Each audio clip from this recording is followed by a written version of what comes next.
Eu havia preparado uma apresentação que, felizmente, não vou apresentá-la.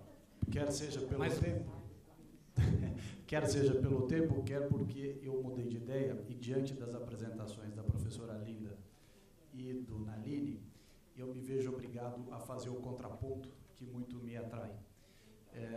Como advogado do setor empresarial e tendo atuado em diversas entidades que contemplam essa matéria, eu vejo com bastante ressalva essa mentalidade de tutela coletiva e esse direito abstrato da coletividade que vem sendo advogado pelos diversos setores da nossa sociedade, notadamente o Ministério Público e alguns setores do Judiciário. Isso porque, eu vou falar uma frase que os americanos conhecem bem, there is no free lunch. Aqui nós estamos criando uma série de obrigações para a sociedade, para o meio empresarial e, finalmente, para os consumidores, porque são eles, ao fim e ao cabo, que pagam a conta, quer seja por tributos, quer seja por um custo maior dos produtos que querem adquirir. Nós estamos criando uma situação de absoluta inviabilidade da atividade de livre mercado, da atividade empresarial.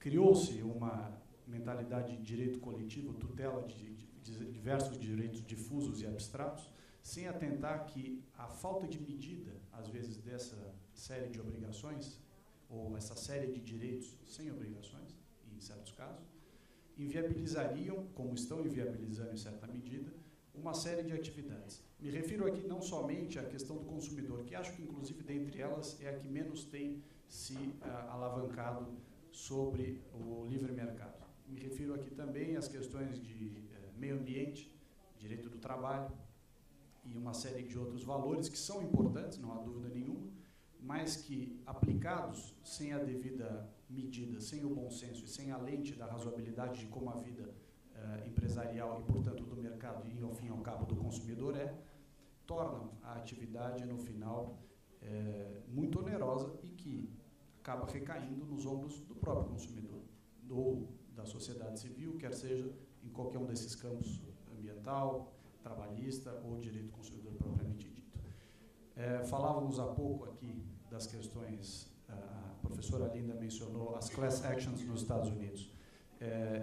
Nós temos aqui a realidade dos termos de ajustamento de conduta no Brasil, que tem sido um instrumento, eu vou usar a palavra certa, pelo menos na minha opinião, um instrumento de extorsão contra as empresas, que tem sido utilizado, em alguns casos com bastante propriedade, mas em outros casos com absoluto abuso por parte da autoridade que dispõe do poder coercitivo de exigir, porque no fundo a palavra certa acabou sendo exigir que as empresas caminhassem para um termo de ajustamento de conduta sob pena de sofrerem responsabilidades civis e criminais.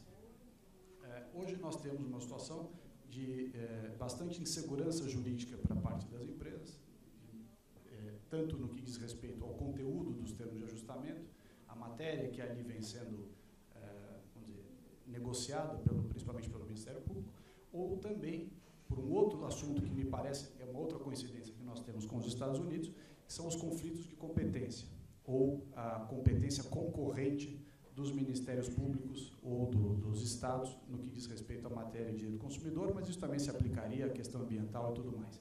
Ou seja, a empresa, trocando em miúdos, a empresa é obrigada, é coagida, para usar a palavra certa, a assinar um termo de ajustamento de conduta com o Ministério Público em um determinado estado, ou com o PROCON, e se vê obrigada a responder ações semelhantes sobre o mesmo tema, que tem repercussão nacional, seria o preemption, né, nos Estados Unidos, ou teria um tema de repercussão nacional que poderia ter sido resolvido num único documento, e essa situação se vê repetida em diversas jurisdições. Isso torna a vida da empresa um inferno, encarece excessivamente o processo de decisão, e isso vai respaldar um aumento de custos para a empresa e, obviamente, um repasse disso ao consumidor no final. Ou seja, a opinião que eu tenho sobre esse assunto é que nós passamos um pouco, talvez, do limite da razoabilidade. Nós talvez tenhamos, numa análise histórica retroativa, um momento em que não havia direito do consumidor nenhum, e, de novo, faço paralelo na questão de direito do trabalho, em outra questão de linha de tempo, também a questão ambiental numa outra linha de tempo, mas os assuntos são muito parecidos no que diz respeito à sua evolução. Saímos de uma situação em que não havia proteção e normatização nenhuma, Passamos para um processo de formalização e regulamentação dessas matérias, e hoje nós estamos assistindo uma aplicação, na minha opinião como advogado, uma aplicação exacerbada, em certos casos exagerada, e às vezes até desvirtuada do ponto de vista do mérito, destas matérias pelas diversas autoridades a quem compete, seja a regulação nos órgãos, né, e aí incluo, por exemplo, o DPDC, que faz parte do Ministério da Justiça, na matéria de direito do consumidor, os PROCONs, estaduais e municipais, onde existem, e o Ministério Público do Consumidor. Ou seja, a dificuldade que nós temos hoje é de dizer onde é que se passou do limite, porque esse limite vem sendo testado nessas diversas frentes, meio ambiente, trabalho e nessa matéria de hoje, que é direito do consumidor. Esse limite vem sendo testado à exaustão pelas autoridades, de tal sorte que em algum momento, e nós temos, em alguns setores da economia, temos caminhado para isso, em algum momento haverá uma ruptura. Ou as empresas deixarão de produzir, ou aumentarão sobremaneira os seus produtos, ou desaguarão uma enxurrada de medidas judiciais no judiciário, que, justamente, como o professor Nalini falou bem, não responde na velocidade que deveria responder, e, portanto, acaba sendo um local de proteção da empresa, que precisa de uma tutela momentânea para se ver livre da coerção de determinada medida proposta ou imposta por uma determinada autoridade. Então, do ponto de vista da legislação brasileira, eu acho que nós temos coisas muito boas, mas que a aplicação acaba sendo desvirtuada por uma falta de senso da realidade pelas autoridades a quem compete implementar a norma. Nós temos direitos suecos numa realidade africana. Então, o que acontece? As coisas não batem. O juiz acaba impondo o juiz, o Ministério Público, o PROCON, seja lá quem for, e vou citar um caso do DPDC aqui agora, só para terminar, e vou ser breve, acaba impondo uma série de obrigações que são desproporcionais à própria realidade do mercado onde elas estão inseridas. E ele se abstrai desta realidade, como se vivesse numa redoma, e diz, eu quero que seja assim. E o senhor trate de cumprir, senão a penalidade é XYZ, e nós vamos levar isso às últimas consequências. Bom, a realidade é que isso vem desaguando numa série de medidas judiciais Brasil afora, contestando a legalidade, a razoabilidade e tudo mais destas medidas. E vou citar aqui, para terminar, e com isso deixo aberto para perguntas, que eu acho que são muito mais interessantes do que a minha fala, um caso específico no que se refere àquela legislação dos call centers, né? Foi aprovada, como os senhores sabem, uma medida aqui no Brasil que determina uma série de normas para atendimento de call centers, de determinados serviços regulados e tudo mais. É muito interessante, nós todos nos sentimos desrespeitados quando ligamos para uma companhia de telefone celular e para obter uma informação sobre a conta telefônica demoramos 40 minutos, ouvindo um momento, por favor, sua chamada já será atendida, etc. Tudo isso é verdade.